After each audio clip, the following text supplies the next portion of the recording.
Boobies!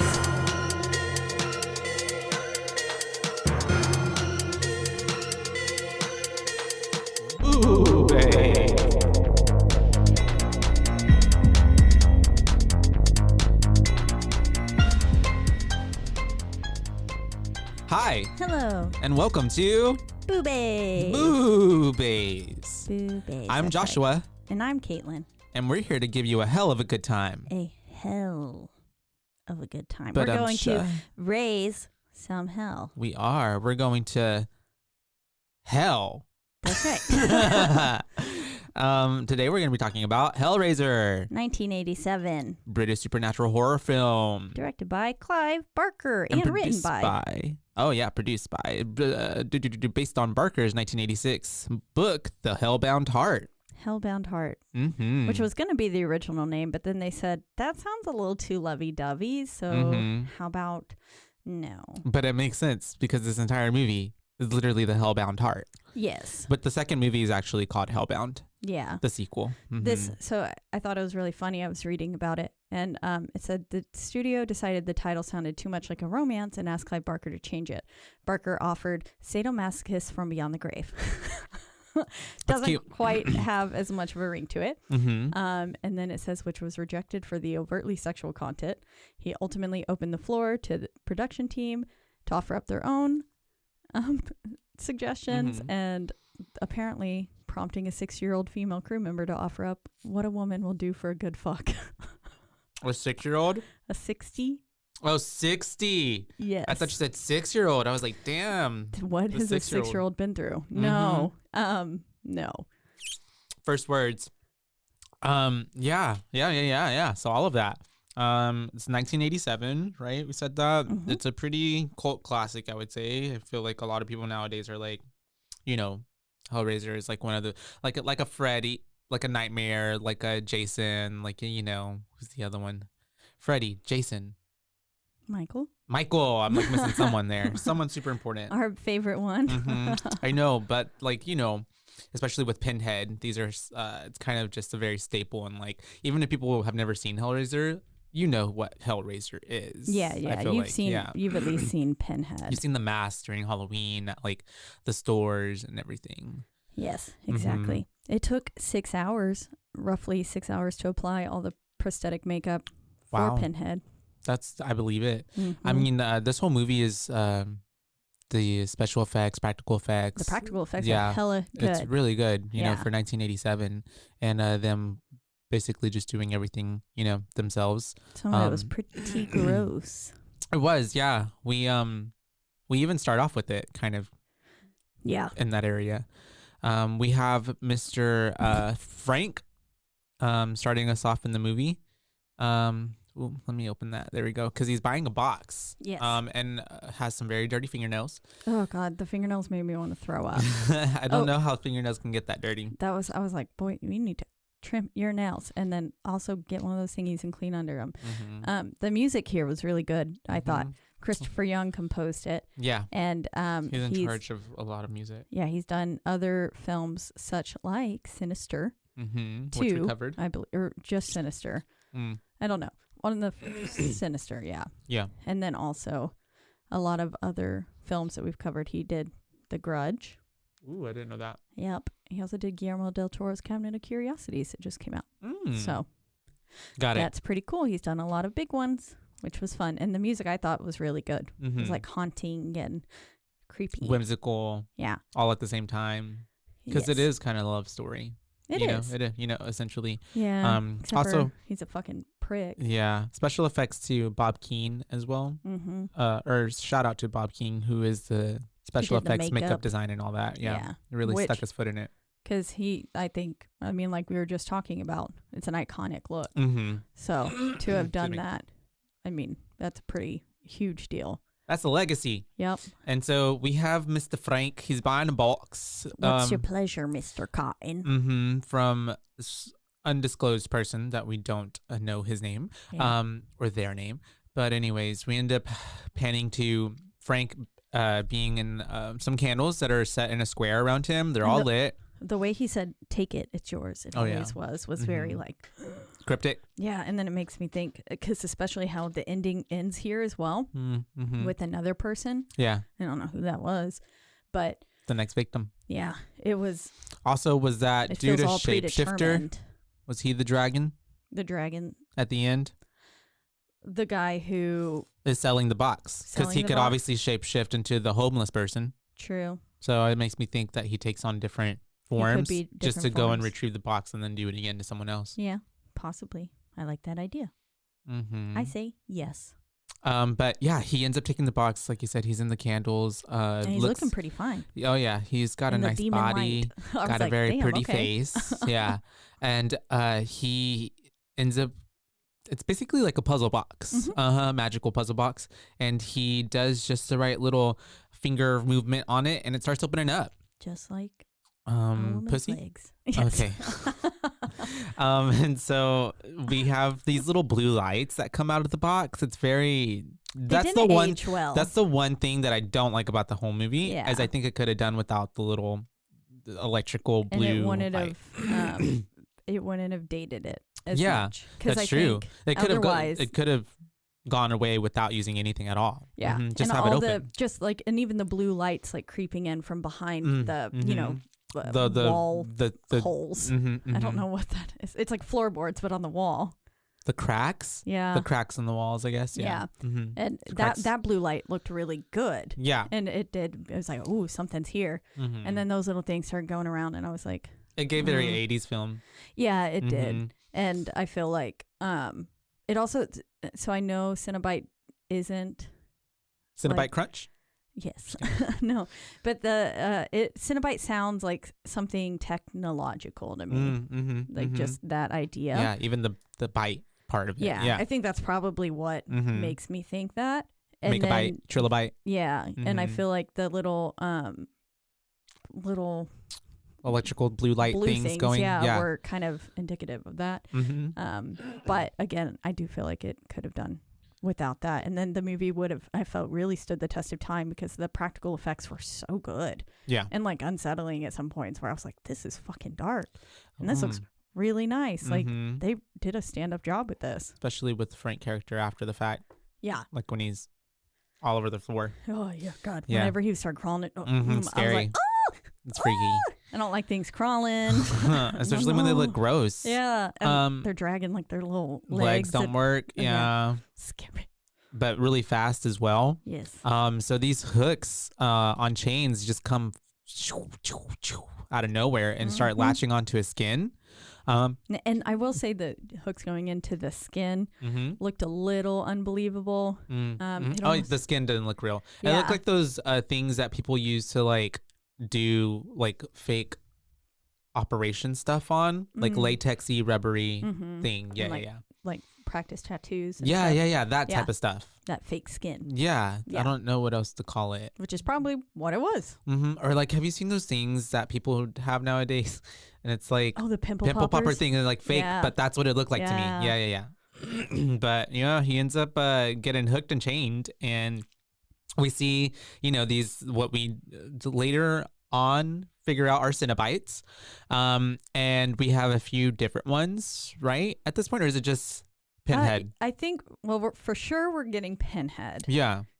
I don't remember if the other ones were really there. I thought I saw there. the girl at first, but maybe not. It could have just been Pinhead. My favorite one is the little teeth one. I forget he has a name. It has an actual name, Bitey or something like teeth related, munch related. So clever. And so we have them showing up. And it looked like a Texas Chainsaw Massacre room. It kind of did, yeah. A bit. I was like, because he puts all the people. My throat is so dry today. I'm so sorry, you guys. He puts. It seems like they have like body parts and stuff that are like all on these. Yeah, chains. You see like an ear. There's like this one weird big column that's spinning around. Yeah, spinning around, and it's got things protruding from it. And there's like an ear hanging from one of the nails. You're just getting a whole bunch of body parts. Yeah. And I love the little puzzle of his face that they put together. That they like pulled all the skin off essentially. Yeah, I was like, ooh, that was good. And also, you want to talk about some gore? Yeah, it was pretty gory. Some fucking blood, it's and you're gross. Getting body like, damn. This man has been absolutely destroyed. Like into pieces. literally, like with you know, barely, you can't even tell that this was really a human until you start putting all the because there's no like, here's a leg over here. Like it's like he exploded from the inside out. That's a really good way to put it out. Yeah, that he exploded. Yeah. And at this point, you know, we're like, okay, he's dead. He's dead. Like that's dead. But it doesn't really give like any explanation. It's just kind of, I feel like it's a very shocking way to like get the audience in on like, okay, what the fuck is going on? Is happening? Because then we turn totally like 180 to like a couple coming into a house, and they're obviously scoping it, trying to like they're moving in. Yeah. Essentially, we have Larry trying to convince Julia that like we should move here. Like this was my childhood home. Yeah. And why did they have to come back? I forget. I don't even think we get an explanation. He got a job. Okay. That I think was better for him. And then, he's basically trying to convince her. She's like, the moment she walked in, she was like, smells damp. And I was like, well, yeah, there's mold in the corner behind you, and then water damage the whole literally house is everywhere dilapidated. else. Yeah. They didn't even really try to fix anything. I was like, y'all need they were just living there. These walls are like half done. Holes. Yeah. I'm surprised y'all were able to walk through the house and not fall. And we have him just kind of talking about his brother, who he mentions, Frank, emotionally unattached. Oh yeah, because he's kind of just basically ragging on his brother, shit talking him, and that he wanted to sell this place after the old lady died, as in their mom. Yeah, and then Frank was like, "No, we can't." Yeah, and then now that Frank's been missing for 10 years, I think is what something it is. Like that. It's supposed to have been a long time. Then his explanation was like, I don't know, he's in jail or something somewhere. I don't know. I'm like, okay. I mean, I understand there are some dysfunctional families that have that much just of a no talk, no connection whatsoever. Exactly. Yeah. And he was like willing. He was like, well, we're just gonna get rid of all this shit anyways. And she was like, isn't half of it Frank's? And he was like, I don't give a fuck. Yeah. And he basically was just like, which she's already kind of showing like some interest in Frank in a way that like, or not interest, but like she seems to care about Frank, even though it seems as if she doesn't know who Frank is. Yes. Yeah, that's what she's playing on. Yeah, because the way he's describing Frank to her, it's as if she's never met him. Yeah. Which I was like, did Frank not actually show up to the wedding? Did he just fuck her on her wedding dress and leave? That's what I was wondering. That was savage. He did when he laid her down on did he not? The wedding dress. Yeah, I know that was savage, but that is weird. It was the night before, at least. It was the night before. I don't know. That's weird because remember, Frank, when he introduced himself later on, when he first sees her, he's like, aren't you going to let me in? Yeah. I'm Brother Frank. I came to your wedding. Yeah. I think he was saying, I'm like, came here for your wedding. Oh. I think the wedding was about to happen. I don't think they were technically married yet. Okay. And that's why I think, because whenever they started that fucking, makes sense. the wedding dress was there. And I think she had it laid out to get in the next day, essentially.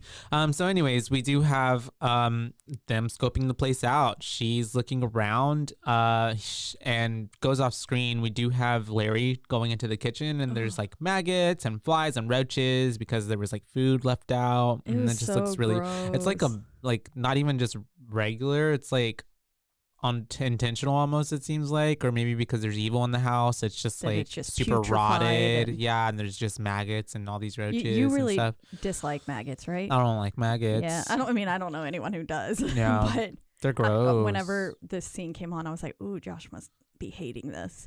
Yeah, I mean, because it was nasty. They were just everywhere. It's just, I don't know.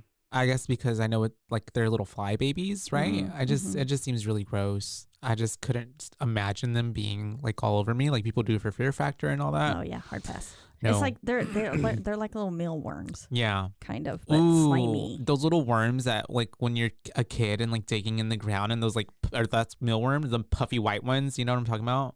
Oh. They're like huge. Grubs. They're so disgusting. I never found a grub. That's like some Lion King shit. So disgusting. Well, I mean, eat them. Yeah. I know what you're talking about. But like the baby white grubs, I don't know. Baby white grub. Ugh. Well, all the while, as you're finding a picture of the grub, they look like this. Oh. Disgusting. Oh. Yes. Do you know what that is? Okay. Yeah. Oh, they're one of two species of scarab beetle known as the June beetle. Yeah. They turn into June bugs? That's what turns into June bugs, I guess. Yep. What? June bugs are pretty I scary hate too. finding those because I would dig in the dirt a lot, and yeah, this is what they would look like. They would Okay, yeah, I've seen those. And they're squishy, and they would freak me out. Squish, squish, squish. I would find earthworms. Oh yeah, You cut ever them read in the half. book, How to Eat Fried Worms? Nuh-uh. Oh. I've never heard of that. Weird book I had to read. People once. would really fry them. I mean, people do that in some other cultures. It was just like a children's book. Don't feed someone green eggs or something like that. Yeah. Or don't give a moose a cookie. Or mouse a cookie. Yeah, all of those. A moose a muffin. That's what it is. Yeah. Why did muffin and moose but not mouse and cookie? Yeah, you know what I mean? Why couldn't it have been mouse and magazines? I don't know. Don't give a mouse a magazine. He will read it all day. And then he'll eat it and make a bed. Don't give a mouse a musical instrument. Boop, boop, boop, toot, toot. But there's a lot of religious iconography throughout the house too, and a lot of this honestly reminded me of Carrie in some parts because of just like all the weird, like that light up Mother Mary on the mantle. Oh yeah. Like stuff. Going up the stairs, right? Yeah. Yeah, it all just kind of reminded me of. It gave me Carrie the religious vibes. Stuff that was, and the house itself, like and all then whenever wooden the house stuff. started that's kind of, true. I was like, oh, this house is about to get sucked up Carrie style. Yeah, it is. And so we do have what's her name, Julia, upstairs. She ends up finding some stuff. She sees that what's his face, Frank, was essentially squatting. Yeah. But she doesn't think it's, I think she knows that it's Frank, but when she calls Larry up, she's like, was someone squatting? And then I guess he goes out, but that's whenever she like looks at the picture, like she finds a box and she sees that there's pictures in there of Frank with other women like having sex. People. Yeah. And then like some of them are in masks. Yeah. Right? It's very. I thought someone had a mask on. Or maybe it was just super dramatic makeup. I think there wasn't a mask. Oh. But dramatic makeup. It gave like BDSM and like stuff, although his clothes were on. Maybe that's his kink. Yeah. I mean, a lot of BDSM, like if he was like the master kind, could be in a suit. That's true. I'd be down for that. And so that's whenever we do have her stealing the picture of Frank that just is more of his face and not necessarily the sexual stuff going on. Yeah, it's like the only one where he's looking right into the camera. And she's being a little sus right now. She's being a little suspicious, a little bit odd, I would say.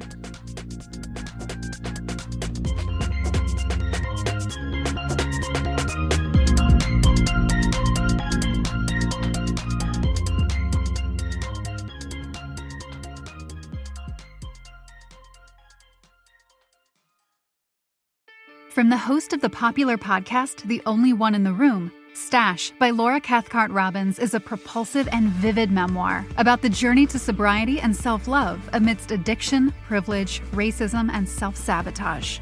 Best-selling author Holly Whitaker calls it an irresistibly delicious story, and MacArthur Foundation fellow and best-selling author Kiese Lehman says Stash is emotionally riveting. Buy Stash by Laura Cathcart Robbins now, wherever books are sold. Hey there, homeowners. Is it time to give your yard a complete makeover this summer? Villani Landshapers, a local family-owned business, has been transforming landscapes for more than 20 years. Villani Landshapers specializes in landscape design build, retaining walls, outdoor living spaces, and so much more. Request your free consultation today and check out their gallery of residential work at villani-landshapers.com.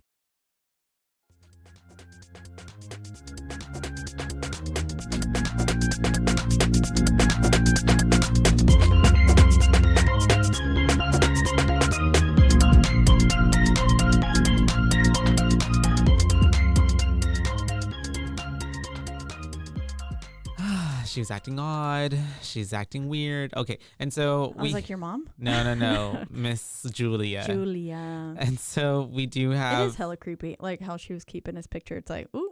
Yeah, it is. I mean, I was like, weird. he does look pretty damn attractive. Well, because he does, but but also that's like, it's just weird. That's your husband's brother, okay? Especially whenever you see her rip the photo in half. But later. obviously, it's already giving like something's them. weird. Yeah. Something's off. She knows him somehow. Yeah.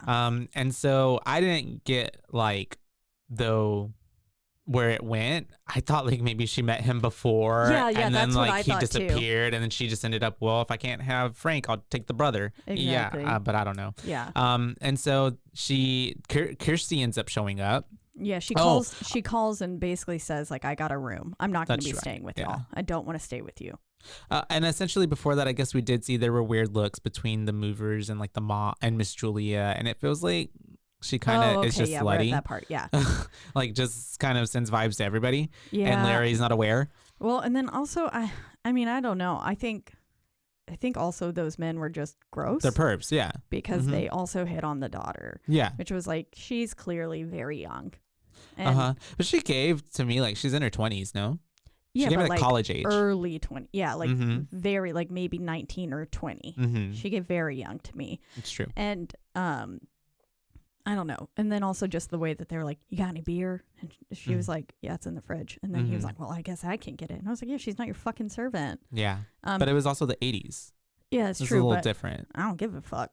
Well, yeah. Good for her for not doing it. But it was, but like the time period, I feel like that was usually like, wife gets a beer for the men kind of thing, But, you're right. Kudos to her for leading. I'm glad that we've evolved as a society a bit. But it's also clear that she just didn't really give two shits. Oh, yeah. She doesn't care. Especially now that Frank is back on her mind. She's not disassociated, but like has really like just does not have the love for Larry, and it shows like in every interaction that they basically have. Yeah, it seems like they're just really like kind of putting up. Well, in a she's stale putting marriage. Up with him. Yeah. Yes. And she's not really happy. No. And so Kirsty's here. She's like trying to talk to Dad. She is gonna make herself some coffee. And ends up like getting wet because she doesn't know how to work, or the faucet's not working. I like how whenever she goes past, and then the dad, they're like, oh, she gets her looks from her mom, and he was just like, her mom's dead. Yeah. I was like, oh, damn. Awkward. And so it's like walking up to someone being like, congratulations on your pregnancy, and they're not pregnant. Yeah. Or saying like, how are you and your partner? And they're no longer together. Up. Yeah. Oh, I did that the other day. I told a dude who came into my job, I was like, oh, hey, say it, because I hadn't seen him since last year. I was like, say hi to your wife for me. And he's like, oh, we're divorced now. And I'm like, oh, my bad. Okay. Well, awkward. Could have worn a label on that said divorced. So I didn't say that. So I don't ask you. Gosh, be more considerate. Right? And so she ends up trying to make that coffee. She gets wet. At the same time, we're getting Julia looking at the picture of Frank and getting a flashback. I said, what in the porno is this? I felt like a good classic porno. Yeah. She opens the door. He's standing there, arms like Hot on either side, and he's just dripping wet. Yeah. And I didn't like how he said, I'm Brother Frank. I was like, what are you, a fucking like it sounds preacher? Church related. Yeah. Which was maybe intentional. But I mean, he was the brother. Yeah. And then he was like, aren't you going to let me in? And she was like, already from the get-go was in a trance. Yeah, that's true. He had her captivated from the moment she opened that door. Well, I mean, he's hot. Yeah. Yeah. He's clearly the hotter brother. Yes. And more exciting because the other one felt so like a cookie cutter laced. Yeah. He was like the bad boy, Yeah. I mean, which is what everyone goes for. Yeah. And so that's also why at this point she does end up going upstairs because Kirsty came to like get a towel, and she ends up just basically trying to avoid Kirsty because Kirsty does see her, but for some reason Julie ends up going up and acting like she's not there. Yeah. Which I thought was really weird. It was. And even Kirsty's like, I know you're fucking right there. Yeah, because she hears the floorboards creaking. Crack. Yeah. And I don't know if she's like actually straight up looking at her. I think she's standing beneath her looking. They're both looking out that way. But she clearly knows that she's up there. It's a big ass house. And just, yeah, it really is. I would live in this house. I was like, how many fucking rooms does this place have? I mean, 3 in the attic. It gave like Hey Arnold. Oh. I think I've mentioned that before, but like what are those type of housings called? Like not like an apartment building, but like a communal. I don't know. Yeah, something. Because they all share the same space, but yet they all, Oh, like with a shared living space. Yeah, exactly. Because that's how they did it in Hey Arnold too. Yeah. Kind of like a little, I was thinking like the brownstone that we stayed in New York and Brooklyn. Each little room had like its own kitchen, tiny kitchen, and like a shower and a closet and like enough space for the bed. But then there was a downstairs area that was like more shared stuff. Like dining, like communal living room-ish type of stuff. Yes. Like a rec room. Yeah, kind of. And so it could have definitely, because this one went up, I think 4 floors. And then there were 3 rooms off of every floor. Yeah. It was so cool. That we could see. Yeah. 3 rooms. There could have been more. That's true. And so we do have her, Miss Julia goes up to the attic. And she goes up there, and that's when we have even more of the flashback with Mr. Frank and how she does let him in, and she ends up there like in the bedroom, and he cuts her clothes off. He cuts her clothes off. That was really fucking hot. Whenever he flipped out the knife, I was like, oh fuck, like what the hell? Because she said, what about Larry? And he was just like, I was like, damn, he gonna kill his brother for this bitch he just met? Because he was like, I'm willing to do whatever it takes or something like that. Yeah. And then, but then when he cut it off, I was like, oh. Yeah. I was like, okay, damn. That's badass. Damn, that's really good. And so, okay, Andrew, if you're listening, get a knife and cut off Caitlin's clothes. Okay.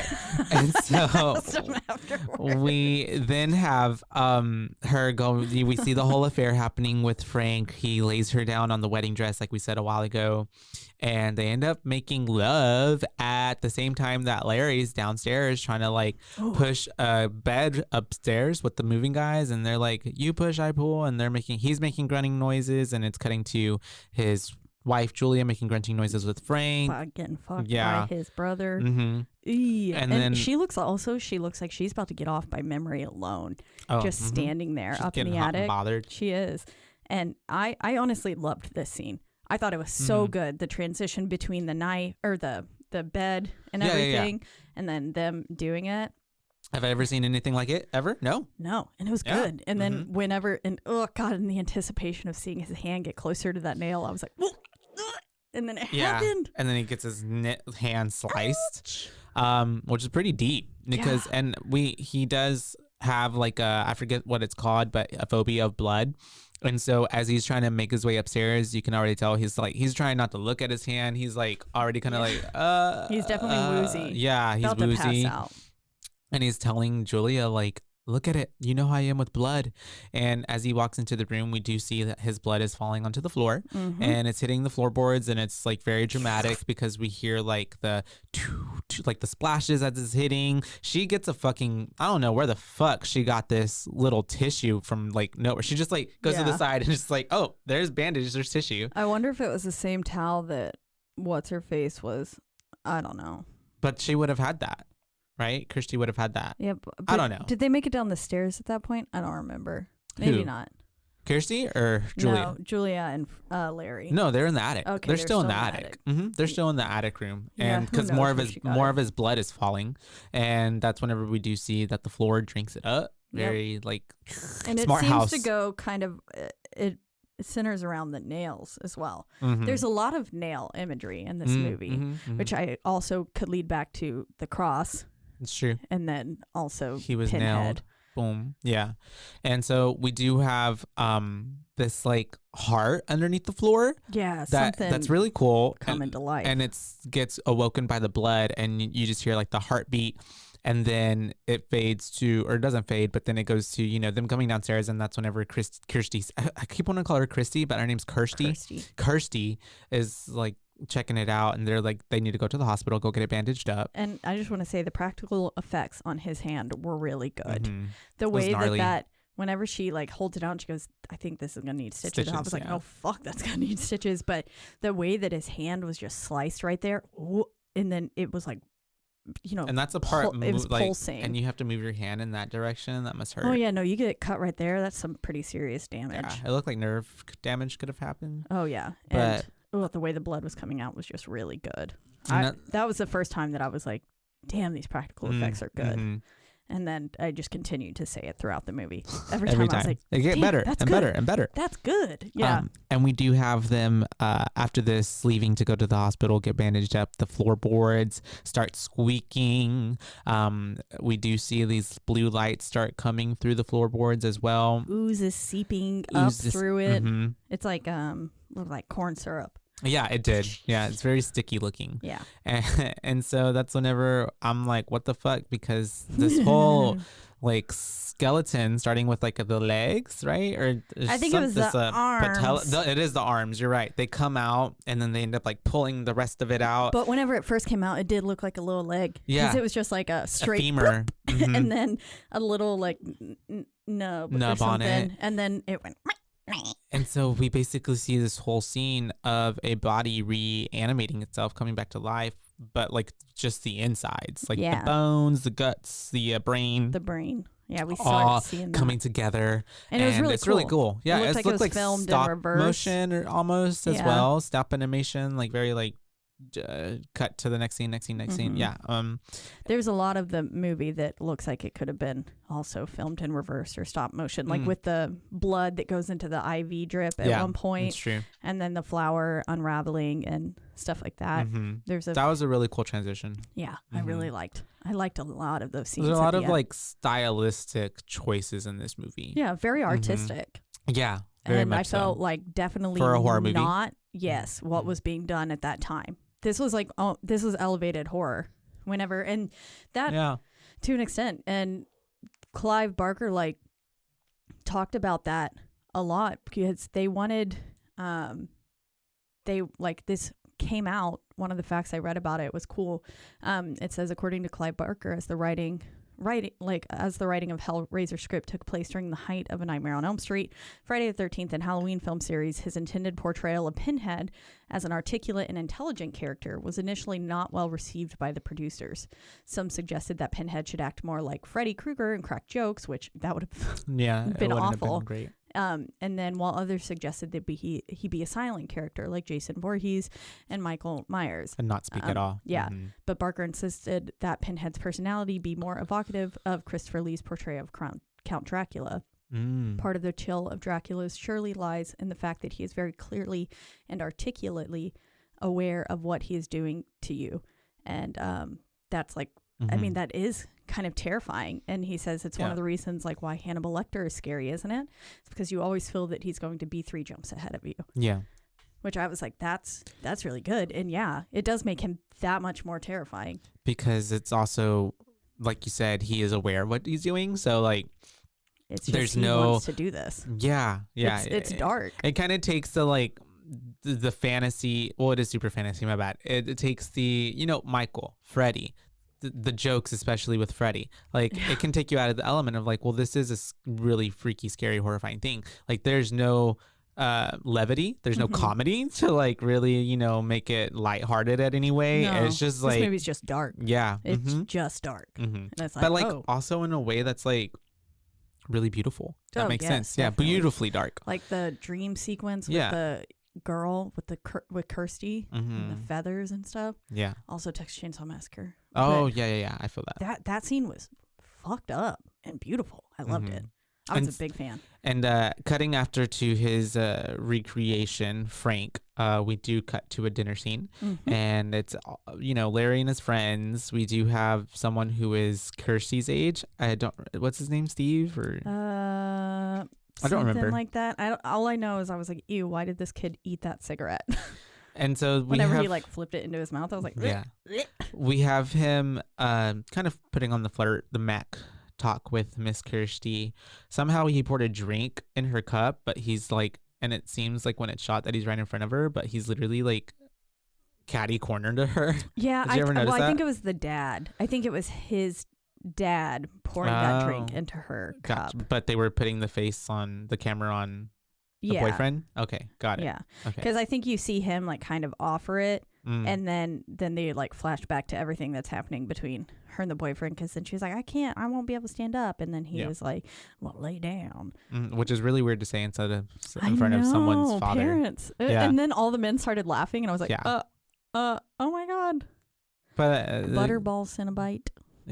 Oh, the Butterball. There's one. Sorry, I'm trying to look for his name. Oh, it's okay. It's not like that detrimental to the story. Yeah. And so I think it is Steve.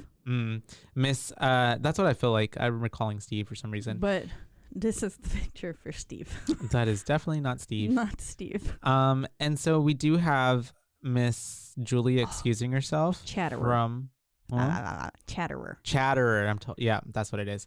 We do have Miss Julia going up to the attic once again after she's like excused herself, and like she ends up like saying goodnight to everybody super sweetly, but just like looks at Larry like, I hate you. Good night. Not good night to you. Yeah. Good night, but also fuck you. And so as she goes up to the attic, she hears this heartbeat in the room. It's surrounding her.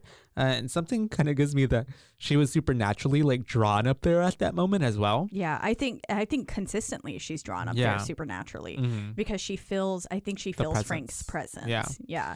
And so she ends up getting spooked by fucking Frank, who just kind of pops out, and he's really gross looking, obviously, because he's like, you know. Yeah, you see some rats eating his gunk, and then you pan over and his little body's like on the floor, and he's just like, blah, blah, blah, and he's just like, don't look at me. Don't look at me. The way he said that so many times, I was like, yeah, ugh. I'm gonna look, boss. Yeah, and so you can't tell me not to look. Now I'm gonna look. She's just like freaking out because he's just telling her, don't look at me and you're gonna help me, and she's like, who the fuck are you? And he's like, it's Frank. Can't you tell? Brother Frank. And so she is pretty rightfully so terrified. Yeah. It's like a good depiction though of like she's really fucking spooked, but she's also like, oh fuck, this is Frank. Yeah. So she's like entertaining, like not just running away. I know. Essentially, I thought I was like, damn. Yeah. I hope she don't die in this moment. No, I was sitting there. Fuck him. Yeah, because later on, whenever he touches her with his really little gross. bloody hand, I was like, and she like kind of puts his finger in. I was like, bitch, this is gross. But I mean, a human with no skin. Yeah. But essentially sex, so you do lick the insides of people. That's true, but yeah, it feels different. It's gross. More gross when it's just like a fleshy. It's basically just Mr. blood. Krabs without a shell. Yeah, just this little like squishy, or like a turtle. You see, he looks very much like those things in a science class that represent like the muscular system in the body. The muscular, and then we get the cardiovascular. Once she's killed one, you see his little blood veins and stuff. And he says his nervous system comes back. Because he's in so much pain. But we do cut back downstairs to Miss Kirsty. Excuse me, sorry. She's drunk and heading upstairs. She's had a little too much. And that's whenever we do have, for some reason, I put Julia is acting suspicious.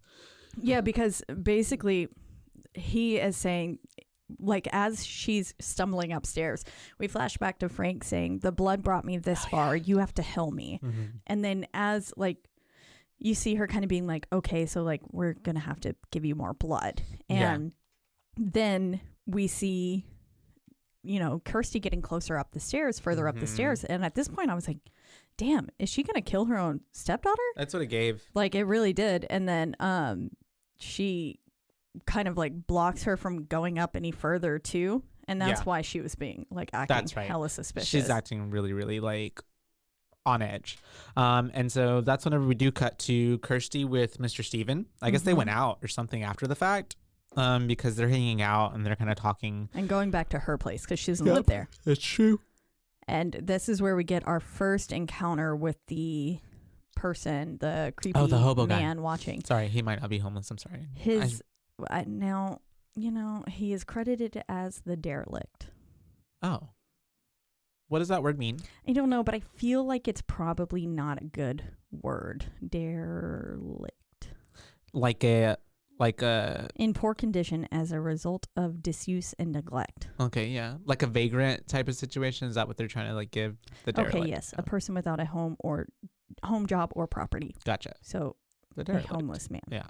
Which I don't know in what is the correct term to refer to someone who doesn't have a home. Yes. So we're going to say creepy man. Because he was creepy. Because regardless of home or not, he's creepy. That's true. If he had a house, still would have been creepy. Without a house? Got a house? No house? Creepy. Anyone was looking at me that way and then came in and ate a handful of bugs. Oh, yeah, that's true. Fucking creepy. So he ends up, they walk past him. She like kind of really gives a glance to this dude and they like lock eyes, and he does have pretty eyes though. And so we do have her and Mr. He had a very punchable face though.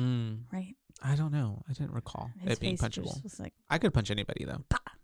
I feel like everybody deserves a punch for something. Good little punch. Everyone should be punched A little in the face nudge. once. Yeah. Humble yourself. Everybody needs to be humble. That's what I was just thinking.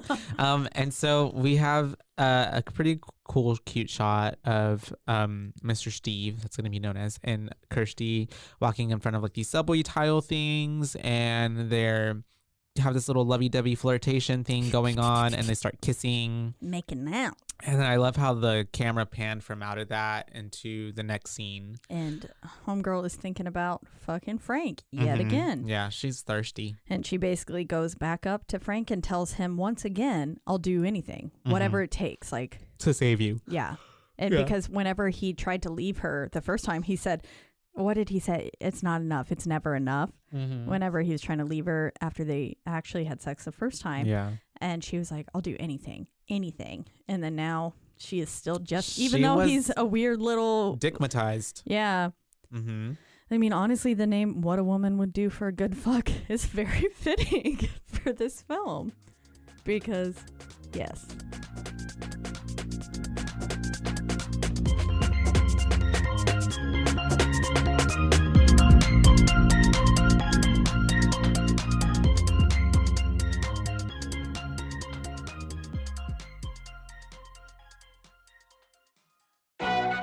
As if the McCrispy couldn't get any better, Bacon and Ranch just entered the chat. The Bacon Ranch McCrispy, available at participating McDonald's for a limited time. Ba-da-ba-ba-ba.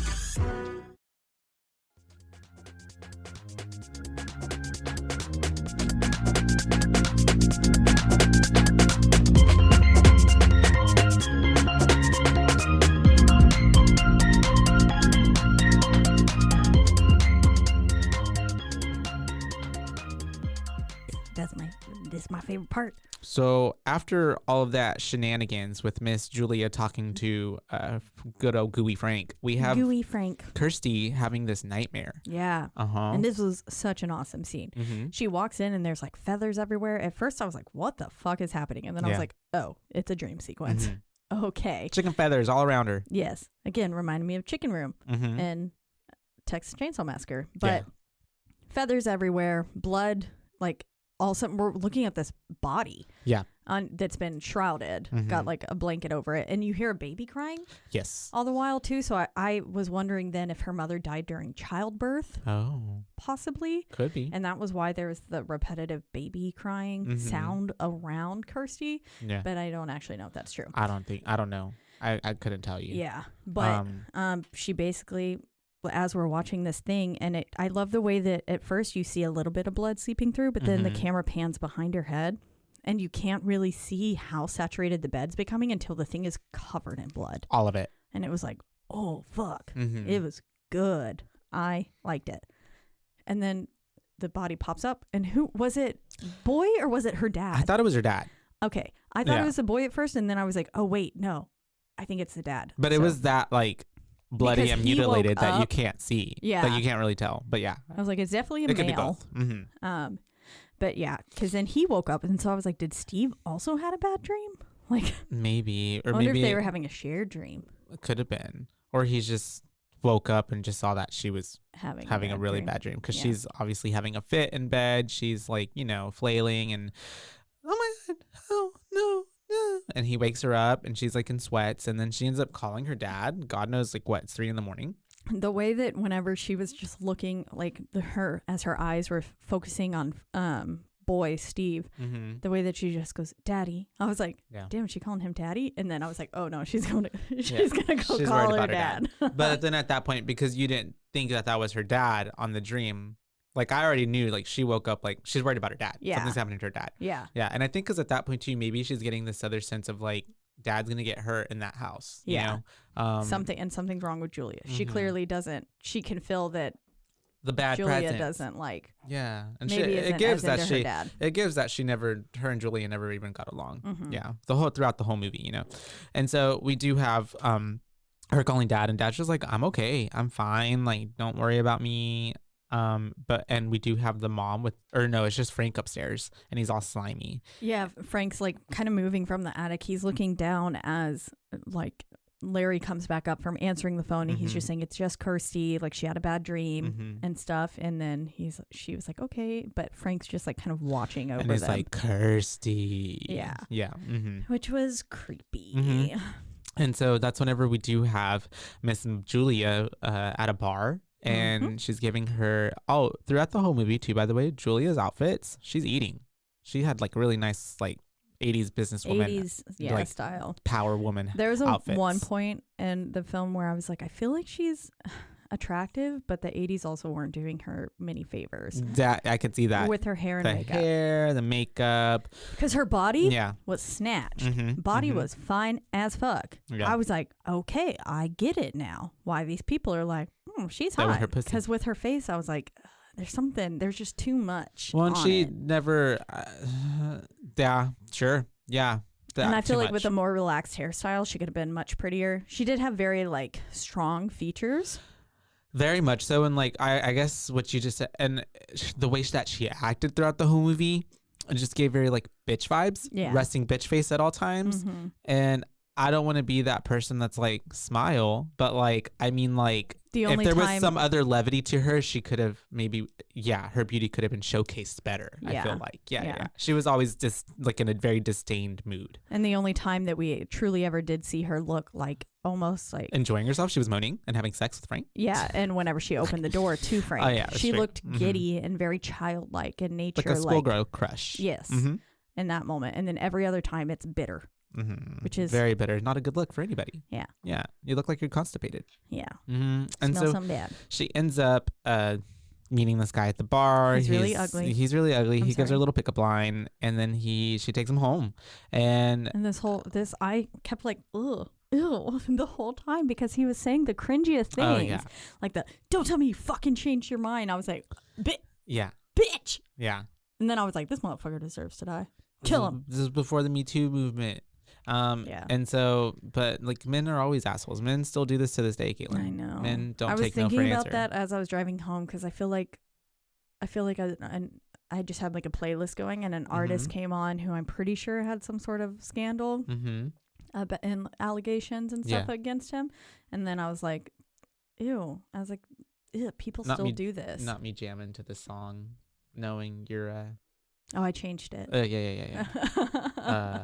Whatever it is. But and so she ends up bringing him upstairs, of course, because that's where Frank is. And before they can like get to it, well, I mean, it seems like foreplay because she's like making him take off his clothes. He's like, you do the same. And that's whenever Frank pops out and he freaks out and he's like by the door, right? Or that is a different guy. Yes, that's a different guy. My bad. But she does hit him in the head with a hammer. Yes. And then hits him again in the jaw and like makes his mouth be like blah blah. Yeah. And he's dead before he ever sees Frank. That's true.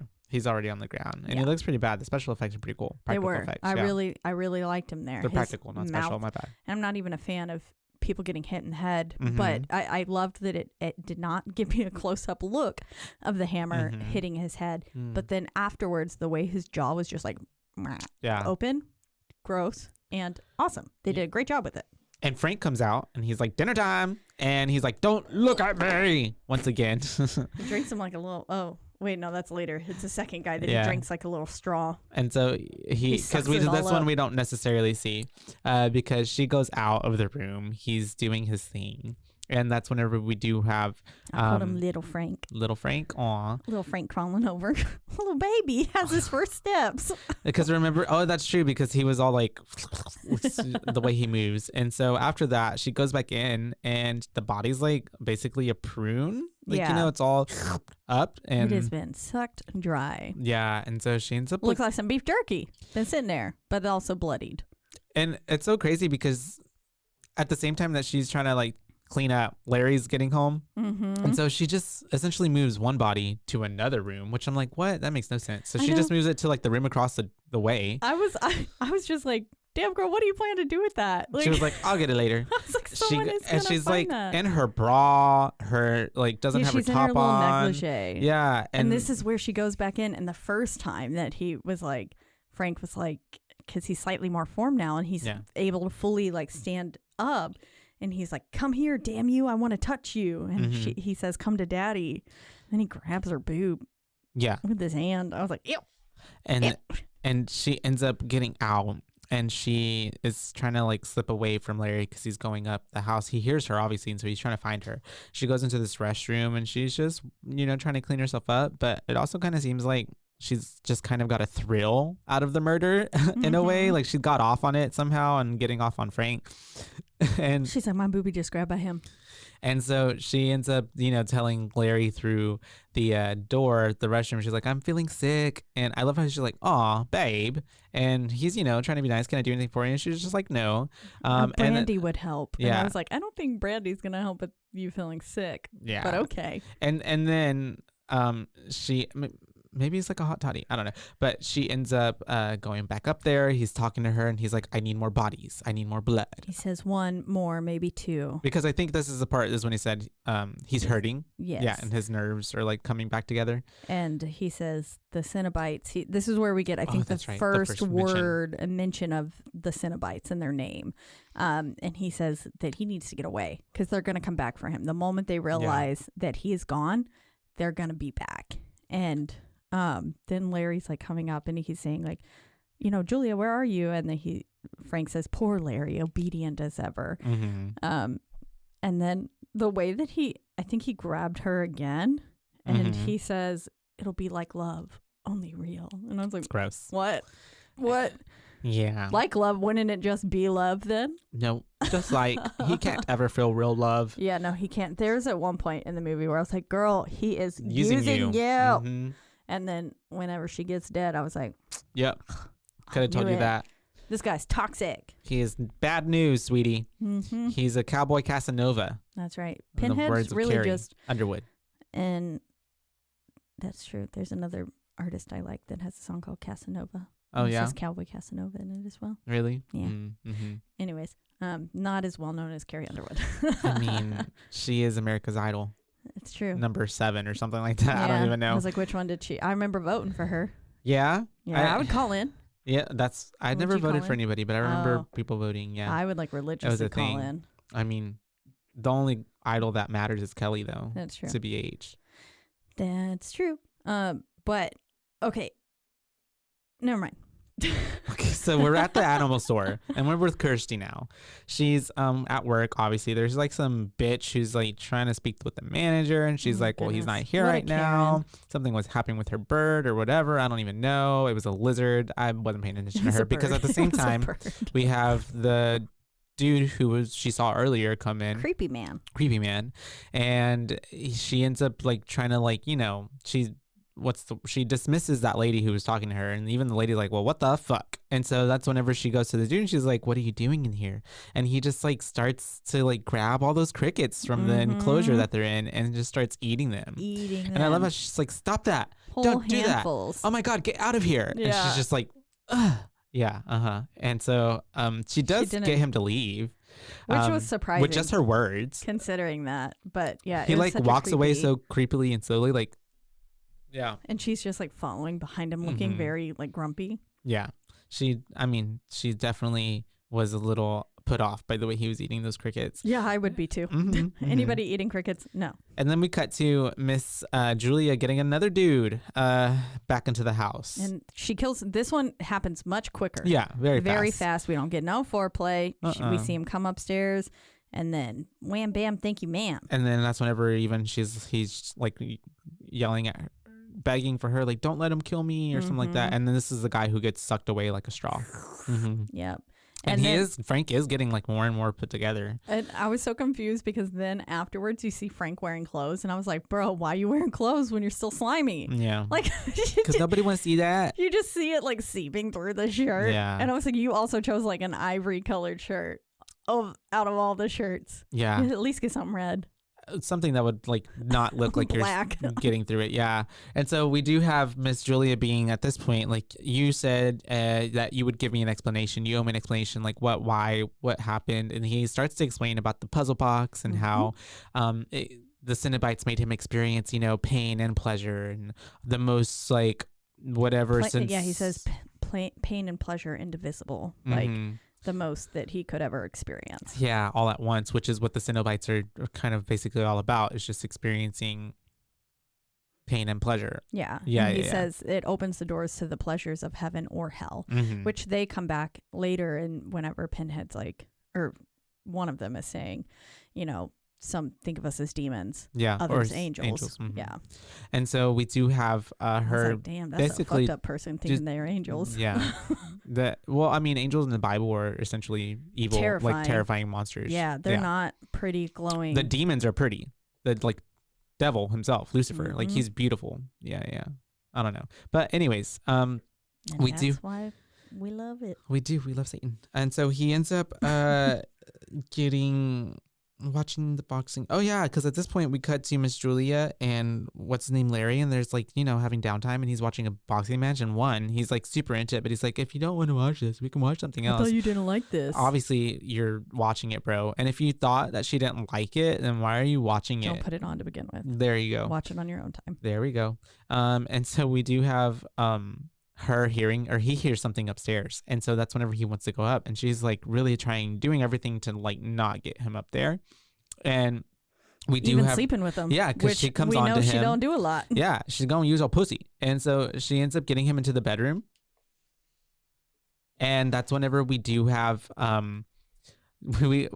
she's essentially trying to get him to not go to the attic, so she thinks she's in the clear. But once they do get in the restroom, we do see that the whatchamacallit, Frank is in there, right? Because he passes by. Whenever they get into the room. Oh man, and those poor little rats that got like there's some stabbed rats nailed to the wall. And they were still alive. They were like meep, and I was like, yeah, poor things. But yes, Frank is in their room because they're like making out, and I don't know how neither one of them didn't at least out of the peripheral see that, someone walking hear past him. These floors are obviously very squeaky. Yeah. And he ends up in the closet, or like the boudoir, little what's it called? Lion the Witch in the wardrobe thing. I think it was a closet. Was it a closet? Yeah. Okay.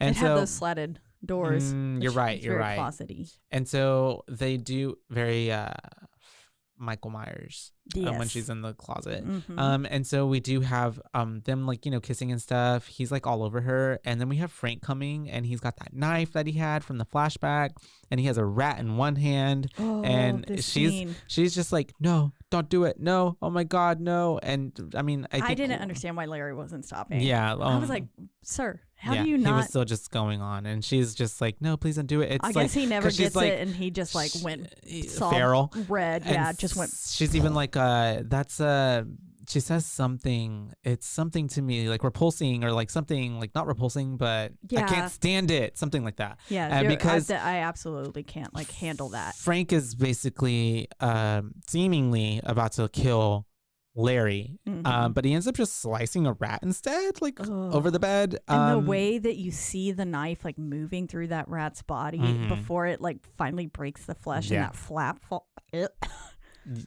and it was so gross. It was very gross. And just twisted. Yeah. That's fucking because there was no reason to kill a rat like that. Yeah, poor little baby. And so we do have Larry's like, 1 minute you are all over me, and the next minute like you don't want anything to do with me. I don't understand you. And he goes out the room, and that's whenever Miss Julia and Frank start talking again. And she's just like, I guess what's he saying? He says, I need more, right? Yeah. Yeah. And then I think this is where he says, but like, you don't even love him. Yeah. And she was like, you know, I don't, but I can't let you do that. Yeah. Not him, essentially. Yeah, so I'll get someone else. And so we do cut to Larry talking to Kirsty at some restaurant, and he's basically saying like, you know, there's something off with Julia. Like, can you please come over and just like try to be her friend? And maybe she just needs someone to talk to because she's not leaving the house. And he says it's like she's waiting for something, and like because of that doesn't want to leave the house. Yeah. And so he was like, yeah, go stop by, maybe she just needs some girl talk. Basically. And so we do have we cut to then Julia Kirsty is going to go speak to Julia, and she gets to the house and she's by a tree, but she does see that Julia brings in a man into the house. And so already from the go, she's like, well, that's weird. And then we have... Because you can tell it's also not just any other interaction. The way she puts her hand on his shoulder and stuff, it's obviously if she wasn't sexual. murdering with him, she's fucking him. Yeah. And so either way, both are bad. Yeah. And so we do have Miss Kirsty getting closer to the house. And I'm pretty sure she hears the screams, I right? think she does, because what's his name? Frank ends up attacking the man and killing him, obviously. And then that's whenever we do have Kirsty walking in to the house. Oh, this is the one he drinks like a straw. He puts his little fingers in. You're right. And then that's whenever Julia's like hiding. Kirsty goes in there and sees the dead man that's on the floor, and she's freaking out. Well, he comes out the door. Oh, yeah. Frank, like, she gets up to the attic door, and then the door opens, and the body's dude's like asking for help. Yeah. And so first she sees that dude, and then she sees Frank. Yep. And then obviously she gets trapped into the room, and then Frank's like, "It's your uncle Frank," and he's being so creepy, like a creepy creeper. He's saying like, pedo "You've uncle, grown, you're beautiful," and I was like, "Ew, she is your niece." Yeah, definitely the uncle that needs to be talked to. It's such a sad reality. But it doesn't. Yeah. And he obviously gives, like, he doesn't care. Like, he's been removed from their life as well. So he's just like, here's some flesh. Yeah. Some nice it's a younger Julia, essentially. And so they end up getting into like an altercation for the most part. Yeah, because she's locked in there. She stabs him with her hand, like in his stomach. Yeah, because he's not all the way put together. She like goes into his insides. Doesn't have that epidermis to protect him. And she ends up grabbing the box. And that's when he's like, no, please put that down. And she's like, you want it? Go and get it. And she ends up throwing it out the window. Yeah.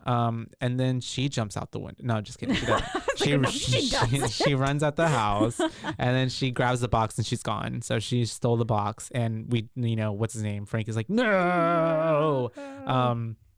And we get her just walking in this blood-covered daze, and she passes these nuns, and I was like, shouldn't those nuns try to have helped her? Both of them were like, they're just judging her because she looks like she's been through it. It was the Sister Act nuns.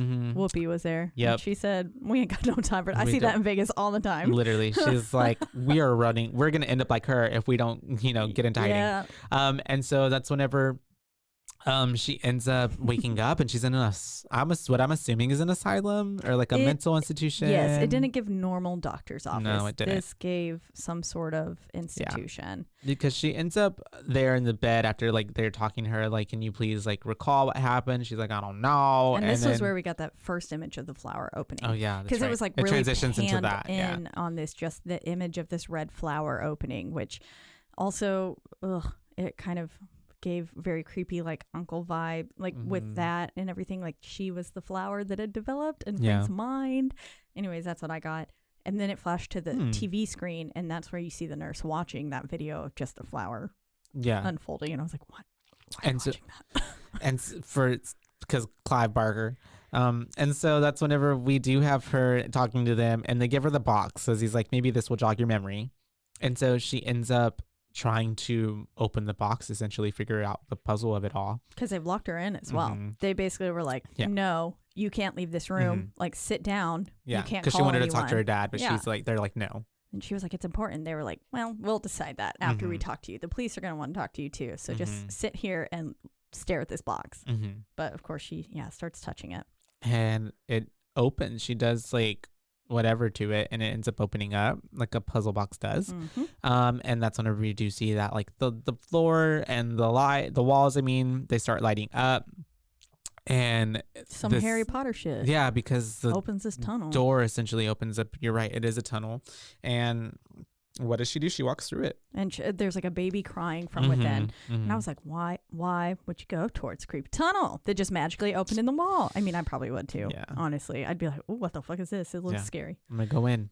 And so she does go in, and that's whenever she gets just not even that far into it. Well, it seems like it is a really far way because of how long she has to run back. That's true. So I think maybe it either the tunnel like as she's running back. Yeah. Or it just didn't show us her first, like all the way walking and in. Then we just cut to her running into a Cenobite. Yeah, a monster, weird bug creature. Yeah, it's like a scorpion mixed with something with a, what was that thing you just showed the me? grub. Grub. Yeah, it does look like that. Scorpion grub. Almost like the thing from All Monsters with the dude that carries his own eyes. So you know what I'm talking about? Oh. Real Monsters. It was a cartoon, and he was like pink and fleshy looking, and he held his 2 eyeballs. Oh, yes, I know what you're talking about. And then there was a skinny worm looking girl, and she had a big mouth. Yeah. Okay, I didn't know that was the name of it. I've never watched it, I guess. I've seen that. It was called Real Monsters. Real Monsters. Clever. Like and so we do have her running for her life. This is the only part of the movie where you do see like you can see the wheels and like the cart pushing the monster. That is you can I think also I don't think there was enough fog. You can also see the crew doing it. That was a little mess up there that you can essentially if they just had a little bit more fog underneath, you wouldn't have been able to see it. When the engineer chases Kirsty, the trolley and crew pushing it are visible. At around an hour and 4 minutes. So that's then. And I'm sure they couldn't edit that out anyway at that point. Like, they're just like, well, and they're like, we already shot it, we can't shoot it again, we're above budget, so that's it. I honestly didn't notice it because I was more like freaked out. I was like, girl, get away from that thing. It is gross looking.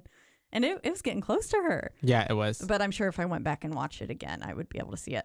But it was really creepy. She just barely escapes. Yeah, and then the wall closes in on it, and she hears it on the other side.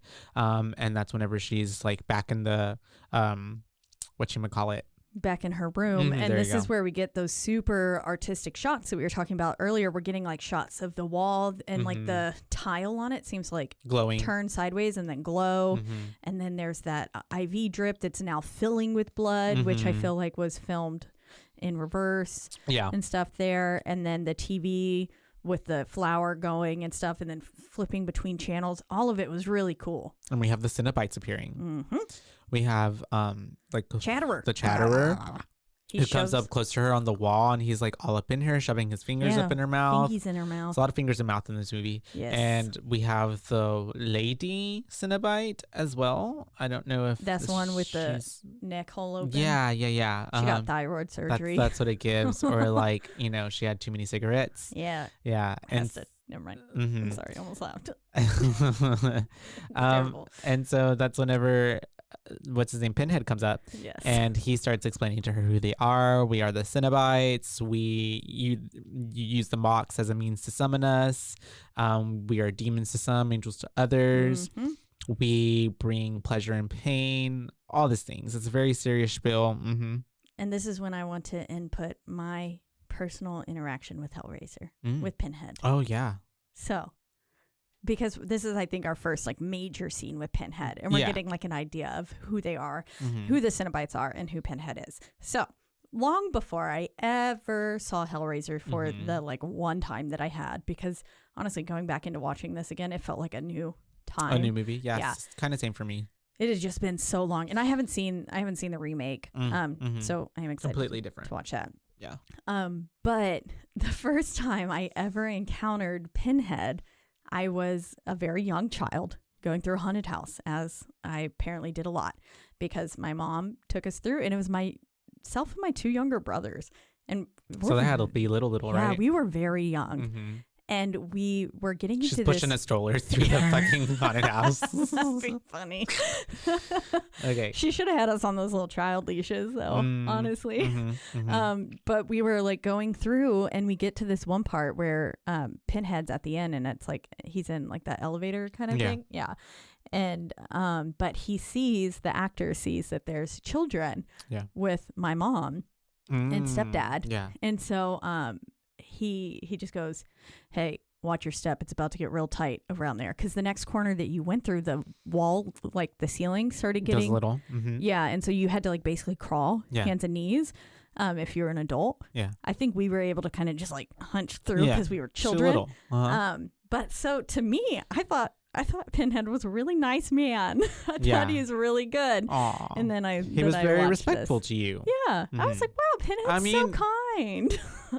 Pinhead, essentially, too, in the movie. I mean, he's not like honestly, a bad guy. Yeah, he's just kind of doing his job. Who is a bad guy? He's just kind of doing his job. Yeah, essentially. That's just what they're meant to do.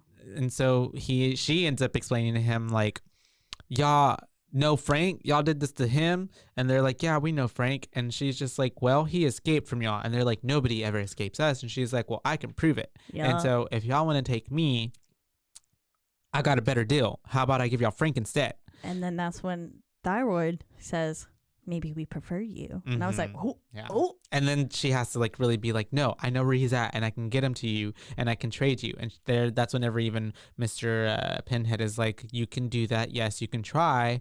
But if you fail, we'll tell us. Yeah, we'll tear your soul apart. We will tear your soul apart. And so she sold Uncle Larry or Uncle Frank out so fast. I mean, I would too. But yeah. I was like, and then we flash back to Julia and Larry or Frank talking and saying, he was like, she's going to tell him everything. And she was like, I don't think she would. And he was like, no, she's going to tell him. And so that's whenever they do come up with the plan to kill Larry. And not really a plan, but it's just kind of like silently spoken, like, okay, we got to kill Larry now. Yep. And so we got to get out of here. I can't go walking around in this little the way I'm looking system. And we don't even get to see Larry's death, which I'm kind of like bummed out. Yeah. Because I'm like, oh, okay. Because then I'm like, oh, wait, it happened. Because I was also confused. And so, I mean, it kind of clearly, whenever we did see Larry later, I was like, clearly this is Frank's mannerisms. Yeah. And I assumed he's just like wearing him like a little skin suit. Yeah. But I don't know, like, because I was under the impression that Frank was snatching all these bodies and was gonna look like Frank again. Yeah, me too. Not look like Larry. And it just made no sense to me. Because also I feel like all of Frank's appeal was his body. Well, and that's what I meant. I was like, Julia must be pretty pissed off now that she gets has to Frank, look at Larry but forever. It's Larry. It's so weird, but yet she seemed happy about it. So I was just like, okay, this made no sense. Well, she got the best of both worlds, I guess. I don't know, but I would have I would have wanted Frank's appearance and Larry. No, I just would have wanted Frank. Yeah. So she ends up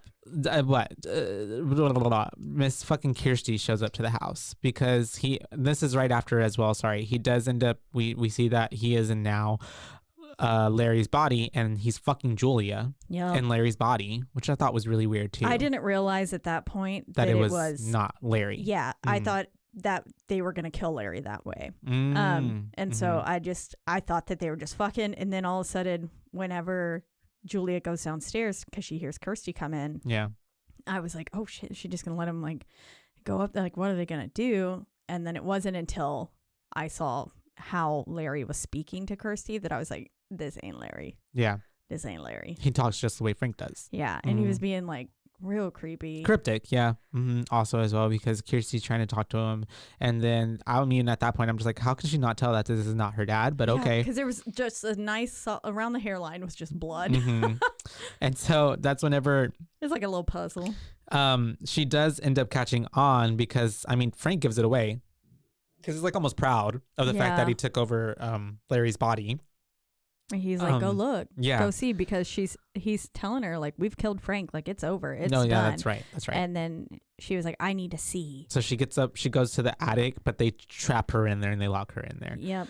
And we see his body, and it looks very similar to even like how, especially the first guy did afterwards. Yeah. And so that's why I was confused too. I was like, what's going on? It looks very similar, and I thought maybe I was like, did he just grow Larry's skin because it was the last one that he got? Or what? I didn't know if maybe the DNA from all these people was affecting him as he was growing. He just looked like everybody, maybe. Yeah. I don't know. No. That's her dad on the floor, and we do have the Cenobites coming, and they're like, we want the man who did this, essentially to her, because she's freaking out, because at this point I don't think she realized she didn't even catch on. No. Because she's like, no, you can't, like, that's my dad. Like, you can't have him. And then that's whenever I'm sorry, this is the part when we're like, oh shit, that's Frank, because it's all coming together, because then she's talking to Frank and he's like, come to daddy. Yeah. And he says, stay with us. We can all be happy here, which is something that Larry had actually told Julia upon moving in. Yeah. And then, he says, come to daddy. And it was like, ugh. Oh, and then he ends up trying to rush towards her, and he ends up inadvertently stabbing Julia. Which I think was his plan the whole time. Oh, because I think, if he could have had Kirsty, he would have preferred it. But like, how? Oh, God, Kirsty must have had to go through some major therapy. Traumatic after that. Well, you haven't seen Hellbound 2 or Hellraiser 2, which is just a continuation of the first movie. Oh, is it good? It's a very like, I don't remember enough to tell you. It's been that long, so I couldn't tell you. But apparently, people think it's really good. Okay, I'll have to go watch it. And so, we do have. That one was on HBO Max. Every other Hellraiser one, except was the first one. On HBO I saw that. Max. I was like, God damn it! It's always that and way. And even Hulu as well. And so, because Hulu is where the remake is. Yeah. And so we do have her running all the way upstairs. She hides in the room that we know that Miss fucking Julia was hiding all the bodies in. So as she's hiding, I'm like, essentially, I know these bodies are going to pop out at some point. And we do have Frank coming in and he's looking for her. And wait, before that, whenever she opens that closet and Jesus falls out. Oh, yeah. Both Andrew and I jumped. Oh, did y'all? You're like, oh, fuck. And then he was Jump like, scare. Jesus, literally. And so she's there. She's trying to hide. She's like behind all this shit. And I also don't know how Frank didn't hear, but she's in there and she accidentally like has this body fall kind of close to her. And it's very like obviously, deteriorating, has maggots up in it. Yeah, and she somehow manages to not scream. I would not have been able to. And also, sorry, before she like even ran upstairs, she tore that hole in his face. Oh, yeah. And then I was wondering like why his face wasn't healing after he drained Julia, but that's what I thought so too. I literally thought that too. I was like, he should have healed. Yeah, but then I wonder, I guess if he's just wearing someone else's skin, it's not actually his. Yeah, that's but then true. I wonder like how much closer he got to being Frank underneath it. I don't know. Underneath it all. What a good song. And so we do have like Frank not hearing her make that body move, which I'm like, okay, how? But he ends up leaving the room. But she then immediately gets up like a fucking idiot. And I was like, girl, out. do not, what? And he ends up catching her. I think, are they back in the attic? Yeah, right? He pulls her back into the attic and then he says, your dear Uncle Frank is here. And then I was like, yeah, and so are the Cenobites. And then he tries to like kill Kirsty with that knife yet again. But they end up hooking him. Yep. They hook him and stop him, and they are just pulling his skin apart. Everything, yeah. And this scene, awesome. Whenever he was sitting there and just like with 5 hooks in his face. And this next part was actually, I guess, the only part of the movie that was rewritten. Also, the 1-2 words that he says, they were ad-libbed. They were. Oh yeah. The script was actually supposed to say "fuck you," but they changed it to be "Jesus wept." Oh, did they? Yeah, that's what I read, but that could also be wrong. I was told that it was that he. I'm gonna have to cuss out Robert. Robert told me that the actor improvised that, but I'll tell him that he was wrong. Andrew Robinson convinced Clive Barker to replace the scripted line "fuck you" with the line actually shot "Jesus wept." Oh well, that's the actor. Yeah. Okay, yeah. So then, I guess he did. Yeah. It was ad-libbed. Yeah. Okay. Like he was like, instead of "fuck you," yeah. Which Jesus also, wept. I get that there was like religious iconography throughout the movie, but also I was just like, that doesn't make sense. But okay, I felt like it was more like shock value. Yeah, it was a little weird. Yeah. But it looked really cool. And the way he was licking his lips too, which was like, ew, it's like he's getting pleasure out of then this. they end up like just as soon as she closes the door just enough for us to see that he like gets ripped apart to shreds essentially. And we think she's safe. And she's trying to escape the house, but she can't. And thyroid comes up. We do, yeah. And she's like, we're not finished with you yet, essentially.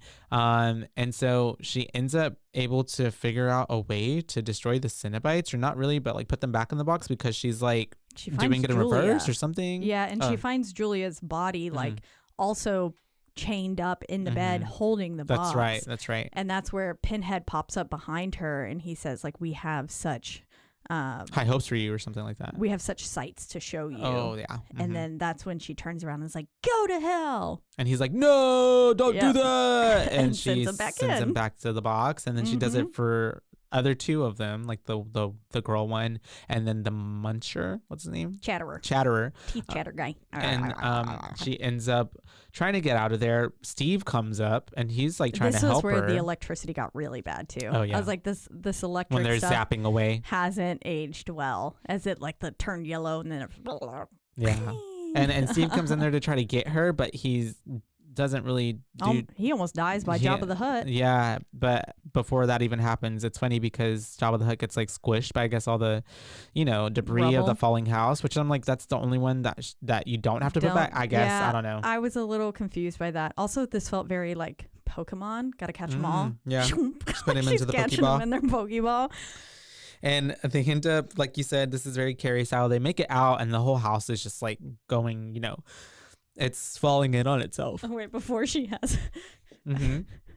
As they go to try to open that door, the bug demon thing, Grub, comes back in.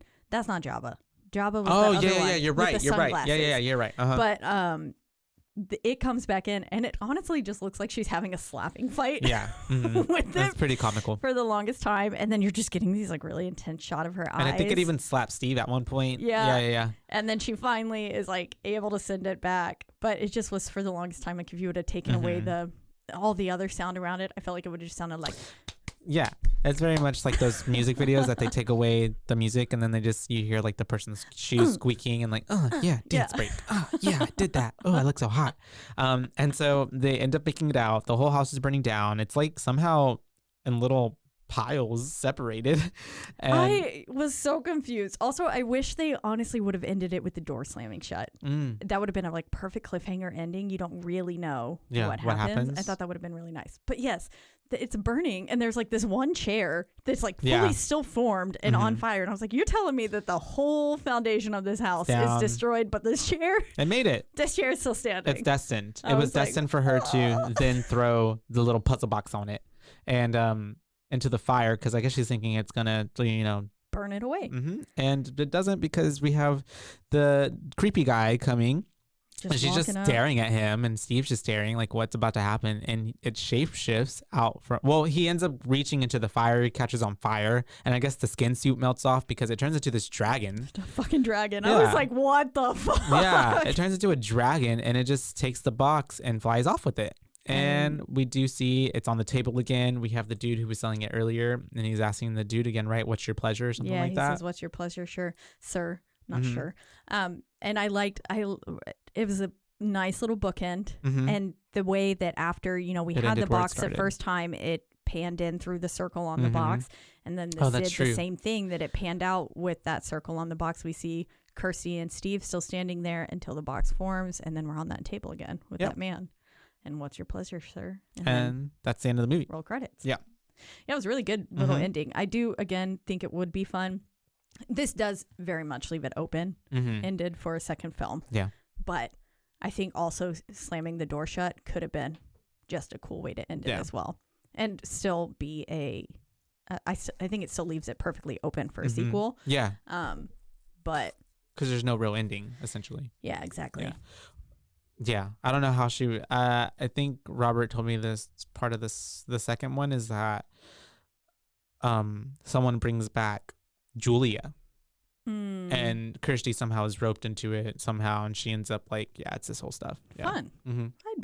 I'd be interested in watching that. Pinhead originally had a bunch of different names. They didn't really know what to call him. It wasn't until the second one where they came up with like, okay, this is his name. Yeah, it was basically like just a nickname that stuck because they were originally calling him, Doug Bradley's character was named Priest in the earliest drafts of the script, and ultimately became simply Lead Cenobite in the shooting script. Gotcha. Pinhead originated as a nickname for the character, and it stuck, and they began using it in the sequels. Makes sense. Clive Barker actually disliked the name, finding it undignified, and in his Hellraiser comic series produced for Boom in 2011, had characters refer to Pinhead as Priest. Oh, okay. So he tried to retcon that. Yeah, he was like, I can't let this. No. He hates it. Yeah.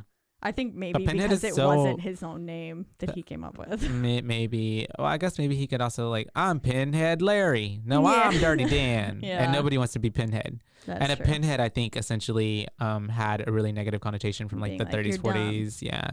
And like American Horror Story Freak Show. Like there was an actual like I don't know how, but people were having deformities back in the day. That I don't know if it was inbreeding or just like maybe not enough oxygen during childbirth, but they would have like pinheads. Like a cone? Like a cone head. And that's why they're called pinheads. Yeah. So it's a little derogatory, I feel like, too.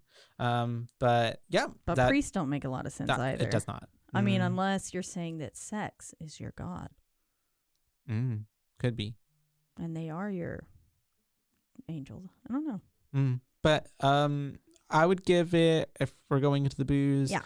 3.5.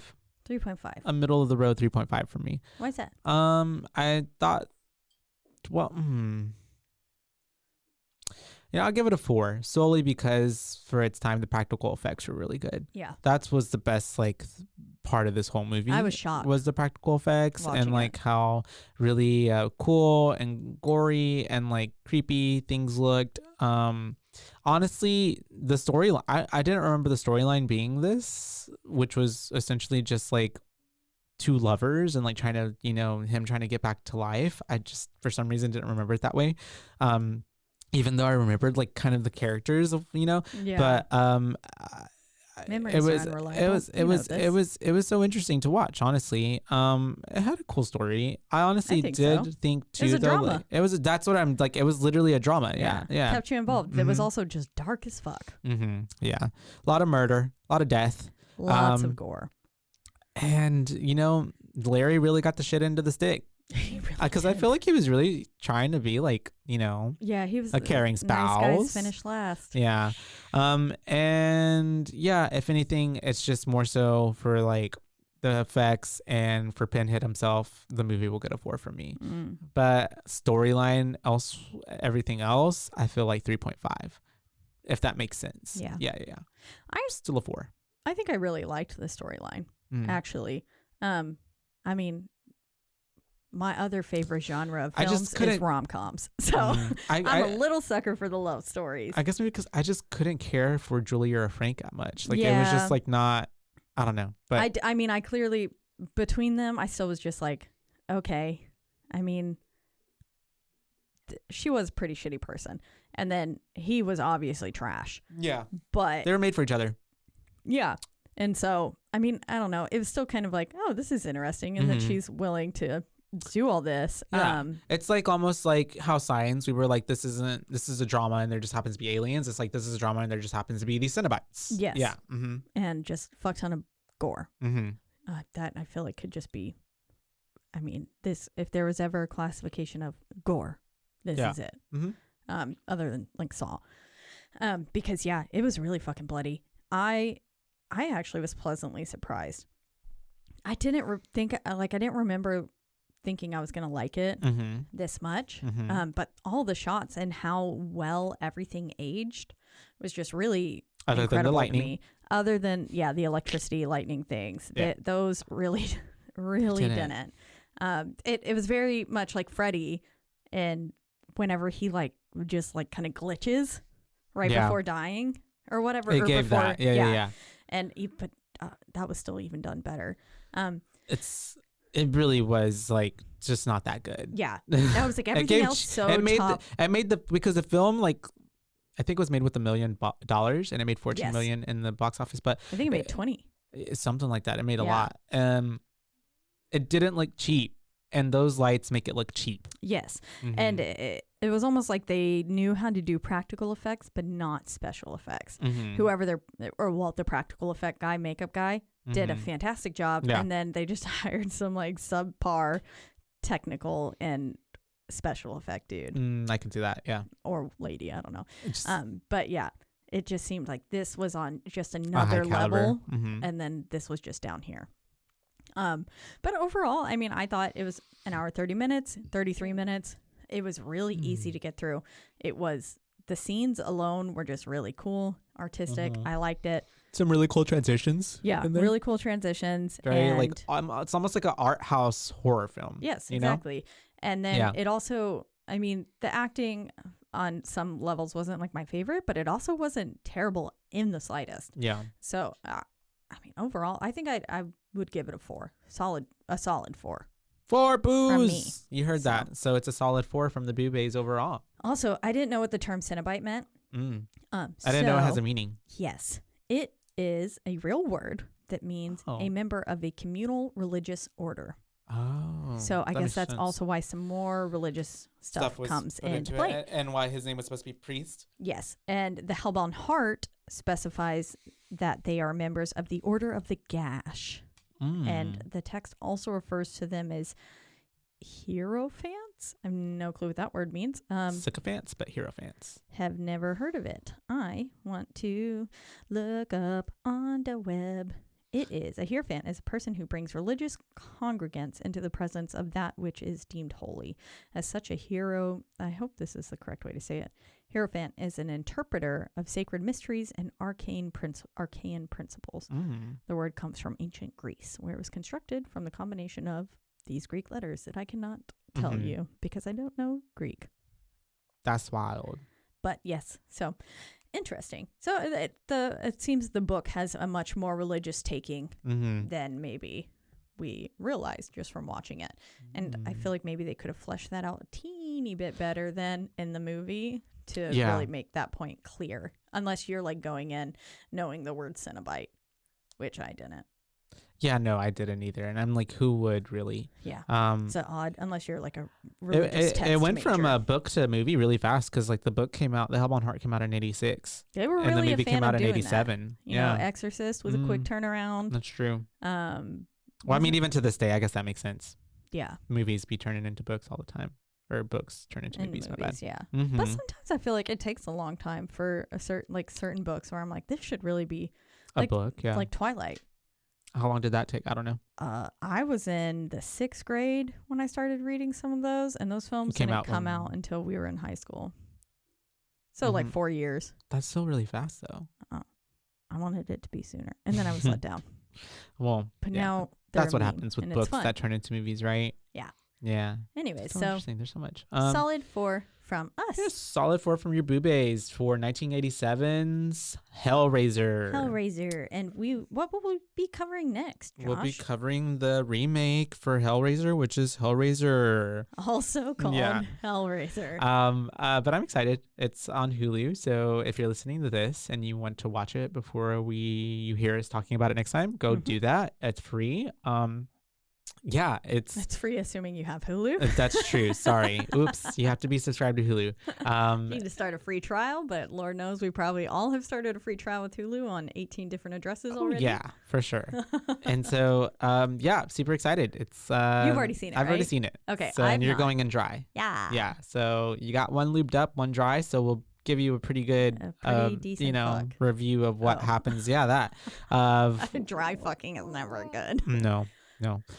So yeah, that's what's happening. That's right. And so if you want to listen to that or any of the other, well, as always, we're in the lovely Rogue Media Network studios. They always take great care of us. And if you want to listen to our upcoming podcast or any of the other great podcasts on this network, you can do so at roguemedianetwork.com. That's right. And then you can also find us on a slew of podcasting platforms, biggest two being Spotify and Apple. But wherever you do listen, don't forget to rate, review, like, and subscribe. That's right, because that's the only way we can get ahead in this world.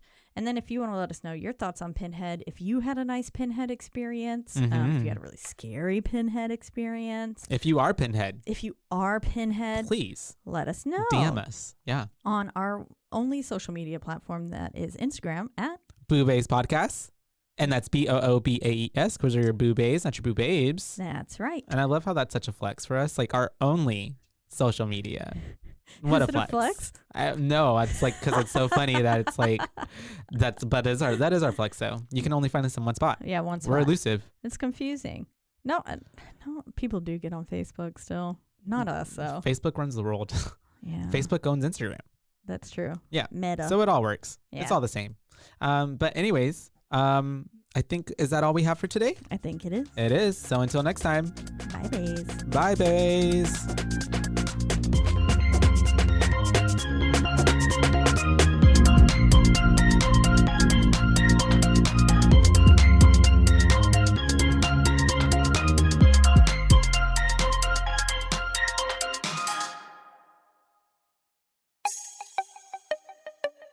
This has been a Rogue Media podcast.